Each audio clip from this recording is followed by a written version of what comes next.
শুভ সকাল বন্ধুরা, সবাই কেমন আছেন? আমার নতুন আরেকটি ব্লগে আপনাদের সবাইকে স্বাগত জানাই। তো দেখুন আমার গাছের ফুলগুলো কি সুন্দর হয়েছে। সামনের থেকে দেখা যাচ্ছে না, ওগুলো পিছন দিকটা। তো উম উম নিচের থেকে ওটাকে বেশ ভালোই দেখা যায় উপর দিয়ে তাকালে। খুব সুন্দর লাগে। আমি তো সব ফুলগুলো মানে ফুলগুলো নিতেও পারি না। দেখা যায় না তো বাইরের থেকে পিছন থেকে। মানে আমার ভেতর দিকটা ওর পিছন দিক। তো চলুন আমি এবার আমার বাসনগুলো সব ধুয়ে নিই ঠাকুরের। তো ঠাকুরের বাসন ধুয়ে নেব। আমার মানে স্নান টান সব করা হয়ে গেছে। ঠাকুরের বাসন ধুয়ে নেব। তারপরে আমি পুজোটা করব। একটু তেঁতুল আর আ মানে সাবান দিয়ে আমি আমার ঠাকুরের বাসনগুলো সব ধুয়ে নিই।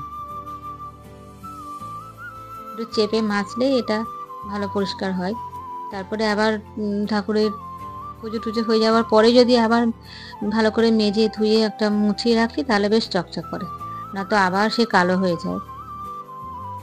তো আর প্রতিদিন তো সম্ভব হয় না। যেদিন একটু সুযোগ মানে পাওয়া যায় সেদিন করি ওটা। তো দেখুন আমার ঠাকুর পুজোও হয়ে গেছে।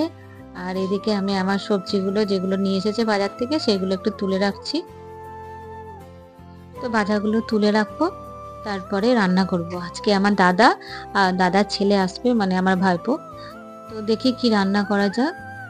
এই যে পালং শাকও নিয়ে এসেছে আর ফুলকপি আর এসব নিয়ে এসেছে। দেখি মানে কাটার পরে আবার আপনাদের সঙ্গে দেখা হচ্ছে। তো তুলে রাখি আগে। তো দেখুন এই মানে কাঙ্করোলগুলোর একটু হলুদ, হলুদ হয়ে গেছে। বলে এটা নাকি অন্য একটা জাতির এটা একটা অন্যরকম। তো যাই হোক যেটা বলছে সেটাই ঠিক। তো দুধটাও আমি একটু কেটে জাল দিয়ে নেব। আর দেখুন আপনাদের সঙ্গে তখন ঠাকুরকে দেখানো। তো দেখুন আমি সুন্দর করে আমার ঠাকুরকে সাজিয়েছি আমার গাছে ফুল দিয়ে। আজকে এই যে ডাল আমার হয়ে গেছে। ফুলকপি আলু করব আর পালং শাক করব। আর এদিকে আমি একটু আলু পোস্তর জন্য আলু কেটে রেখেছি। আলু পোস্ত বানাবো আর পটল ভাজবো। এটাই করব। নিরামিষ তো আজকে শনিবার। কিছু করার নেই। নিরামিষই খেতে হবে সবাইকে।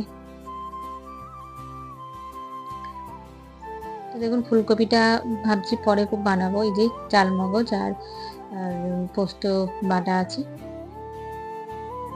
জিরে, ধনে আর আদা একসঙ্গে বেটে রেখেছি সেটা দেবো ফুলকপিতে আর একটু চালমগজ বাটা দেবো। এটা দিয়ে করবো। আর এই পালং শাকেও একটু পোস্ত বাটা দেবো। ভাতও এখনো বসাইনি, পরে বসাবো। তো দেখুন আমাদের খাওয়া দাওয়া হয়ে গেছে। ওরা এসেছে তখন ভিডিও করা হয়নি। আর ওরা ঘুমাচ্ছে। সেই সময় তো আর ভিডিও করা যায় না। তো খাওয়া দাওয়া অনেকটা দেরিতেই এসেছে ওরা। তো চলুন আমিও একটু ঘুমিয়ে নেব। আর আমাদের এই যে পাশের নিচে এই জায়গাটা পরিষ্কার করা হচ্ছে। মনে হয় ফ্ল্যাট হবে বোধহয়। তো যাই হোক, যা হবে হোক। পরিষ্কারটা হচ্ছে, ভালো লাগছে আরো। তো ওরা তো অনেকটা বেলাতেই এসেছে বললাম। তারপর খাওয়া দাওয়া হয়েছে। হওয়ার পরে ওরা নিজেরাও শুয়ে পড়েছে আর আমিও একটু শুয়ে নিই, রেস্ট নিয়ে নিই। কি করব? আমিও একটু ঘুমিয়ে নেব। তারপরে আবার সন্ধ্যেবেলা দেখা হচ্ছে আপনাদের সঙ্গে।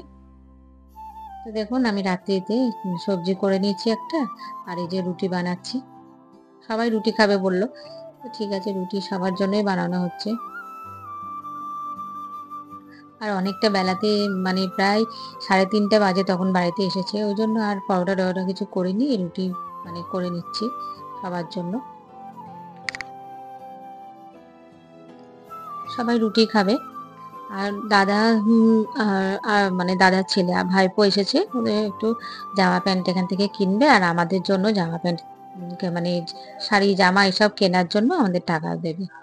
তো বলল যে তোরা ওখান থেকেই কিনে নিবি আর দাদার ছেলে এদেরও কিনে নেওয়া হবে। তো আমি ভাবলাম যে আর প্রতি বছর আমি নিজেই যাই ওখানে বাপের বাড়িতে। তো ওদের জন্য নিয়ে যাই আর আমাকে যেটা যায় সেটা আমিও নিয়ে আসি। কিন্তু এবারে আমার মেয়ের ওখানে যাতায়াতের জন্য বেশি যাওয়া হচ্ছে বলে আর আমার যাওয়া হচ্ছে না। দাদাই এসেছে এবারে। তো চলুন আমি আমার ব্লগটি এখানে শেষ করছি। আপনারা ভালো থাকবেন, সুস্থ থাকবেন। আর আমার ব্লগটিকে লাইক, শেয়ার আর সাবস্ক্রাইব করে দেবেন। এই অনুরোধ রইল আপনাদের কাছে।